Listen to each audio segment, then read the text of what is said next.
Hi everyone, I wanted to show you how I made a new Winnie to go in my witch's house that I'm making called Tumbledown Cottage. It's a project I've been working on since last year, and it's one of those where I do bits at a time, and I've nearly finished it now. And the original Winnie the Witch that I made to go in it was too big, so I needed to make one in a slightly smaller scale. Roughly the furniture and stuff is roughly like 1/12 scale, just a little bit, maybe just a little bit more, and the witch I'd made is like at least twice that big, so I needed to make a new one. So I started off with a basic wire frame and just made a basic stickman shape out of the wire, and then once I was happy with that, I then covered the entire thing in masking tape. This bulks up the wire frame. It also stops the wire coming in direct contact with the clay in case of rusting or anything, because this is just cheap floristry wire I got from the craft shop, so I don't know if it would rust or anything, so I just decided to make sure. Plus I tend to do it this way anyway, and I find the clay sticks better. Then I just coated the ends of the arms and the ends of the legs in clay, and for the clay I use Epoxy Sculpt. Sorry it's out of shot here, but I will be back in shot in a minute. So I rolled a ball of Epoxy Sculpt and used that for the head, and here I'm just using my clay tools just to shape the head, and I'm not going for anything, you know, mega artistic or anything. I just need this to be a little tiny figure that will go in my house and look like a witch.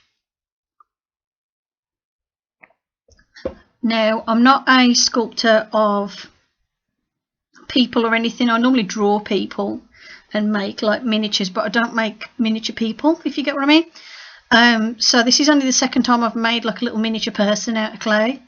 No, third, if you include Ned, although Ned wasn't really a miniature, he was a bit bigger. He was about the size of a standard Barbie doll. So yeah, so I'm not exactly the best sculptor, but I thought, well, just for a basic little witch design, this will do. I will practice and get better eventually, but I'm more into drawing people than making little miniature figures of them. I prefer making like the buildings and the things, objects in the buildings, than actually the people inside. So once I made a basic head and hands, I then worked on the feet, and it's literally I've just put a blob of clay in front of the clay that was already on the bottom of the leg and smoothed it all down so it looks like a boot. Most of this will be covered with clothing anyway, which is why I didn't bother to make or sculpt the entire body. I just need the hands and feet to show. For the hands, all I did was I rounded off the end of the clay like so. I'm just fixing this one, and then I stuck the a little tiny bit of clay on the side for the thumb, basically like I did them like mittens, and then just put the lines in for the fingers. Like I said, I mean, I have trouble drawing hands, let alone sculpting them, so I just did very basic, simple little sort of hand shape. Like I said, I'm not going for realism here or anything. I just want something basic. And once I had done that, then I just trimmed off all the excess clay, because obviously all I did was wrap the ends of the arms and legs in clay. So the clay was a bit thick, so it needed carving down a bit. Otherwise it's going to look funny once I make the outfit for it. She's going to have like big bulky arms at the wrists. So I just trimmed down the clay, which is easier to do once the clay started to dry off a bit, which is at this stage it had. Then once I did that, I then made a little outfit, and I completely cheated like I normally do. I just used strips of fabric and hot glue, and I just wrapped the fabric around the arms. Then I made like a little skirt and wrapped that around her, and then put a shawl over the top once I'd wrapped some fabric roughly around her chest area, and that just made this little sort of witchy outfit. Basically it looks like she's got a black dress on with long sleeves and a sort of shawl type thing. Then I needed to make her hat, and I decided, because it was so small, it'd be easier just to do the sort of base of it out of paper, because it doesn't have to be like mega strong or anything, and obviously this is going to get covered in fabric anyway. But the reason I'm using a cone of paper, it's just to stiffen up the fabric so it actually stays upright. And I know hot glue's overkill for sticking paper together, but it was what was already out and it just makes my life easier. Plus my glue sticks that I've got, the like Pritt sticks, I think they've dried out a bit and I actually find they don't stick very well, so I've just been using hot glue for everything lately. Then I needed to use some fabric to cover the hat, and this piece was a bit slightly too small, but because it's stretchy fabric, because this is from an old pair of leggings of mine that had a couple of holes in, it's quite stretchy fabric, so I was able to pull it around and make it fit the paper. So I was quite pleased about that. So that's one advantage of using old leggings for stuff like this. And all of our outfits made out of old legging material as well. Got about 3 pairs that have all worn holes in, or the seams have gone. So I've just started using them to make dolly stuff, which I normally do. And there's a bunch that I've used to make t-shirts for Bratz dolls and stuff. It's quite good fabric. And what I like about it is it doesn't really fray. Like, you'll get a hole in it and the hole just stays.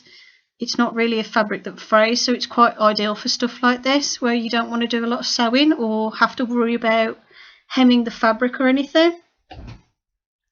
And then once I made the basic pointy shape of the hat, I needed to make the brim of the hat, and for that I just drew around the end of the cone shape that I'd made. Then I drew a bigger circle around that small circle I drew, which is going to be the brim of the hat. And then I just cut that out. And then obviously what you need to do is cut the middle, which is easier said than done.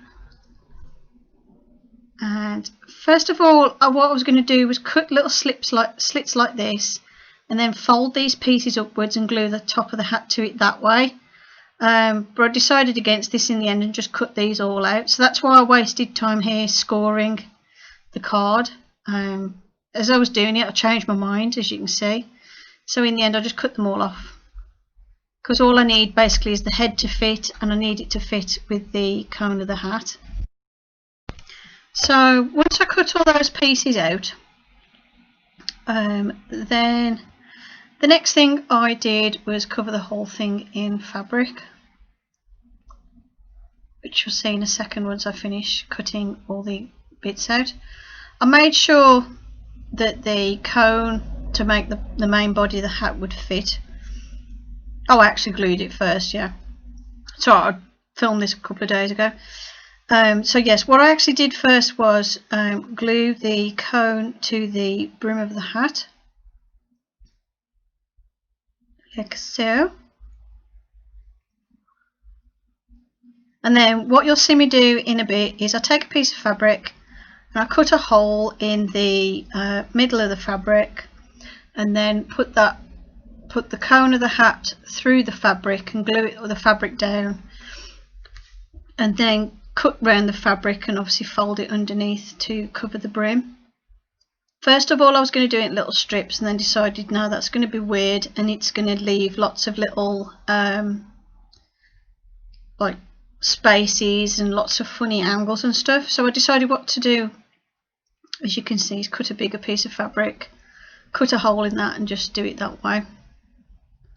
This made it a lot easier to put the fabric on the hat, as you can see, and also it makes the visible edge a lot neater.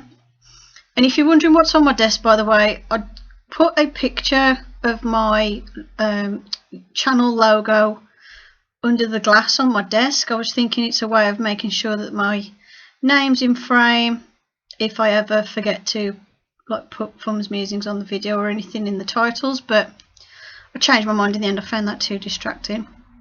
So this is the only video where you'll see that. The rest of the videos it's gone. And then glued underneath and just folded over those little corners into little triangles, and then glued those down, and that was the hat done once I glued all those in place. Now at this stage Winnie hadn't finished setting, the clay hadn't finished setting. So you'll see in a bit, I'll try it on just to make sure it fits and everything. And I tweak the shape of her head a little bit as well, just to make sure it's going to fit inside the hat nice and securely.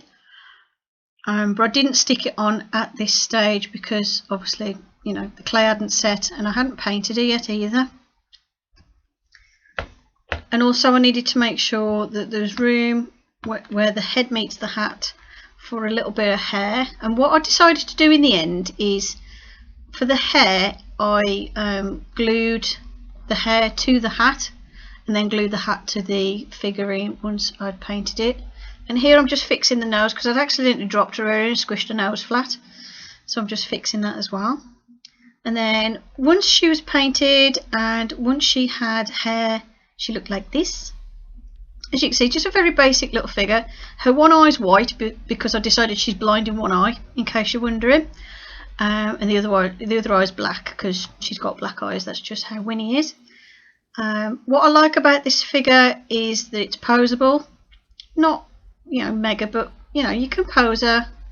And I've made it so it looks like she's holding her book. And sometimes I have her sitting down in the house. Sometimes I have her standing up. And yeah, she works quite well. So that's it. That's how I made a new Winnie to go in my witch house in Tumbledown Cottage. Hope you enjoyed the video. Thank you for watching, and I'll see you in the next one. Bye for now.